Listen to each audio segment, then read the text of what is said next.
Hello বন্ধুরা, আজকে একটা নতুন আইটেম নিয়ে এসেছি। দেখো, তার জন্য লাগছে আমাকে নারকেল কুচোনো, টমেটো, কাঁচা লঙ্কা, আদা, ছোটো ছোটো করে আলু কেটে রেখেছি। আর যেটা রান্না করব সেটা হচ্ছে মোচাটাকে ছাড়িয়ে নুন হলুদ দিয়ে সেদ্ধ করে নিয়েছি। চলো দেখি। কড়াই বসিয়ে দিয়েছি। কড়াইতে প্রথমে সর্ষের তেল দিয়ে দিচ্ছি। তেল গরম হয়ে গেছে, দুটো তেজপাতা, সাদা জিরে ফোড়ন দিয়ে দেবো।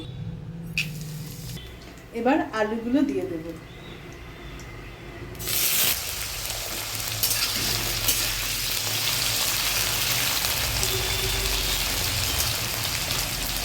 পরিমাণ মতো নুন দিয়ে দেব। এবার হলুদ গুঁড়ো দিয়ে দিচ্ছি। এবার টমেটোটা দিয়ে দিচ্ছি। আলুগুলো ভাজা হয়ে এসছে হাফ। এর সাথে নারকেল কুচিটাও দিয়ে দিলাম। জিরা, কাঁচা লঙ্কা, আদা বাটা।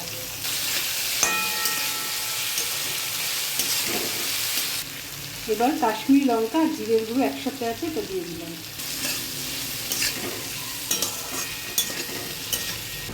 একটু সামান্য জল দেবো মশলাটা কষার জন্য।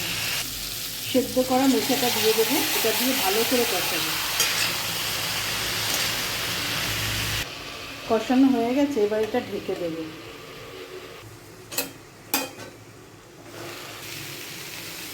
আলুগুলো সেদ্ধ হয়ে গেছে। এরপর এর মধ্যে একটু গরম মশলা দিই। এবার এটার মধ্যে একটু চিনি দিয়ে দিচ্ছি।